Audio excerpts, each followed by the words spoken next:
On est toujours dans la séquence 1, analyse spectrale. Alors, le contenu de cette capsule portera sur les spectres infrarouges, l'identification de liaisons à l'aide du nombre d'ondes correspondant, la détermination de groupes caractéristiques et enfin la mise en évidence de la liaison hydrogène. Vous devez savoir exploiter un spectre IR pour déterminer des groupes caractéristiques à l'aide de tables de données ou de logiciels. Troisièmement, spectroscopie infrarouge. Alors, souvenez-vous que ce sont des méthodes d'analyse permettant d'identifier des molécules. Et en l'occurrence ici, on pourra déterminer les groupes caractéristiques présents dans une molécule. Premièrement, principe. Alors, comme la spectroscopie UV visible, cette spectroscopie est une spectroscopie d'absorption. Donc, la molécule étudiée va absorber des radiations qui vont appartenir au domaine IR, c'est-à-dire 800 nanomètres, 1 nanomètre, et sera pour conséquence de mettre les liaisons de la molécule en vibration. On parle alors de transition vibrationnelle qui est moins énergétique que les transitions électroniques vues précédemment. Les vibrations complexes d'une molécule peuvent se décomposer en différents modes de vibration indépendants appelés modes normaux. Alors, vous avez un tableau ici représentant une molécule. Et en fait, la liaison entre les deux atomes, on pourra la considérer comme étant un ressort. D'accord? Donc, lorsque la molécule va absorber certaines radiations infrarouges, on pourra observer des vibrations d'élongation. D'accord? Donc, il y aura une élongation le long de cette liaison covalente. Et ici, l'étirement pourra se faire de façon symétrique ou antisymétrique. D'accord? Autre type de vibration, ce qu'on appelle les vibrations de déformation. Alors, vous voyez qu'elles peuvent se faire dans le plan ou hors du plan. D'accord? Être symétrique ou asymétrique. Donc, ici, cette déformation, en fait, cette vibration correspond à une bascule. Ici, on a des cisaillements. On peut parler d'agitation dans ce cas. Et enfin, on va parler de torsion. À chaque type de liaison va correspondre une fréquence de vibration qui lui est propre. Chaque groupe d'atomes peut ainsi entrer en vibration, mais peut aussi subir des déformations. Ces nombreuses possibilités font que les spectres infrarouges possèdent de nombreuses bandes d'absorption et non des pics. Alors, s'il vous plaît, on va faire attention au vocabulaire. Dans le cas des spectres infrarouges, on parle de bandes d'absorption et non de pics. Bien. Deuxièmement, le spectre infrarouge. Alors, ce spectre fait apparaître, alors voici une représentation du spectre infrarouge. Alors, vous avez en abscisse ce qu'on appelle le nombre d'ondes qui s'exprime en cm-1. Alors, le nombre d'ondes, c'est l'inverse de la longueur d'onde, d'accord, ce qui est encore égal à la fréquence divisée par la célérité.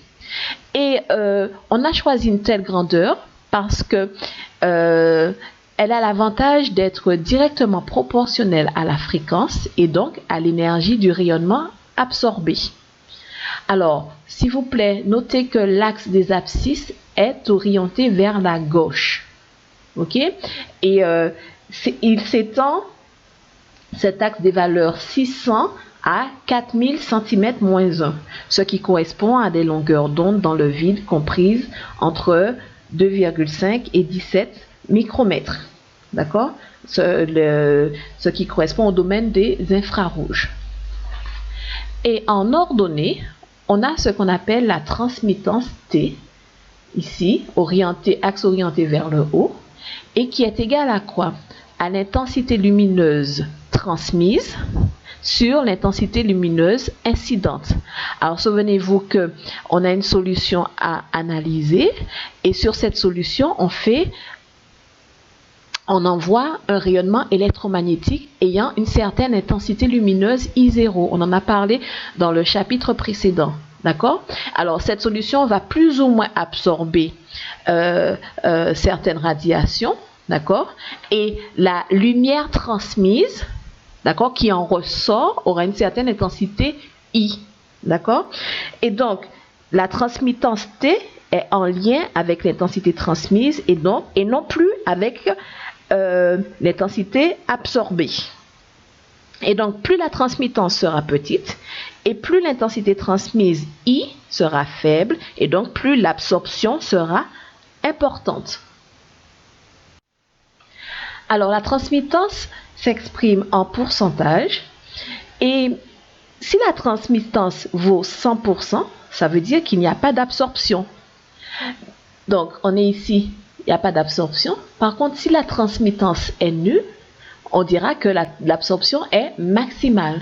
Et donc, c'est la raison pour laquelle, sur un spectre infrarouge, les bandes d'absorption seront pointées vers le bas.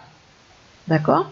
Et retenez que chaque bande d'absorption correspond à une radiation absorbée par une liaison de la molécule qui vibre.